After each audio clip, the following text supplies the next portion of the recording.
ایک دن عبداللہ جو ایک ایماندار اور نیک لڑکا تھا جنگل میں گھوم رہا تھا۔ وہ جنگل کی خوبصورتی کا لطف اٹھا رہا تھا کہ اچانک اس کی ملاقات ایک چالاک بندر سے ہوئی۔ بندر نے عبداللہ کو دیکھا اور مسکراتے ہوئے کہا، تم جنگل میں کیوں اکیلے گھوم رہے ہو؟ تمہیں تو شیر کے پاس جانا چاہیے، وہ تم سے بہت ناراض ہے۔ عبداللہ حیران ہو کر بولا، شیر کو مجھ سے کیا کام ہو سکتا ہے؟ بندر ہنستے ہوئے بولا، شیر نے سنا ہے کہ تم نے اس کے خلاف کچھ کہا ہے اور وہ تم سے بدلہ لینا چاہتا ہے۔ بہتر یہ ہے کہ تم اس کے پاس جاؤ ورنہ وہ تمہیں نقصان پہنچائے گا۔ عبداللہ نے بندر کی بات کو سنجیدگی سے لیا اور شیر کے پاس جانے کا فیصلہ کیا۔ وہ جنگل میں آگے بڑھا اور وہ شیر کی بڑی سی غار تک پہنچ گیا۔ شیر نے غصے سے آ کر اس کی طرف دیکھا اور گرجتے ہوئے بولا، تم میرے خلاف کیا بول رہے تھے؟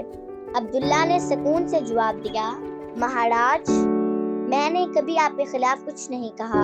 اگر آپ کو سچ جاننا ہے تو جنگل کے باقی جانوروں سے پوچھ سکتے ہیں۔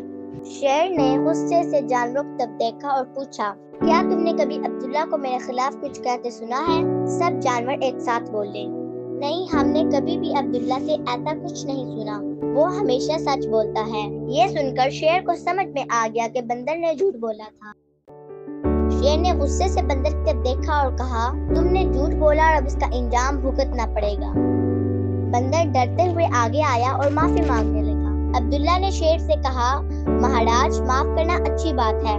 شیر نے عبداللہ کی بات کو غور سے سنا اور کہا، تم درست کہتے ہو عبداللہ، سچ ہمیشہ جیتتا ہے۔ آج تم نے مجھے سکھایا کہ جھوٹ اور دھوکہ صرف نقصان دیتا ہے۔ شیر نے بندر کو معاف کر دیا لیکن اسے سختی سے تنبیہ کی کہ آئندہ کبھی جھوٹ نہ بولے۔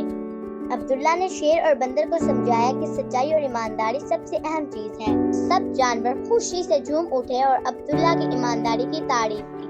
سبق: سچ ہمیشہ جیتتا ہے اور جھوٹ ہمیشہ تباہی لاتا ہے۔ ایمانداری اور سچ بولنا ہی سب سے بڑی خوبی ہے۔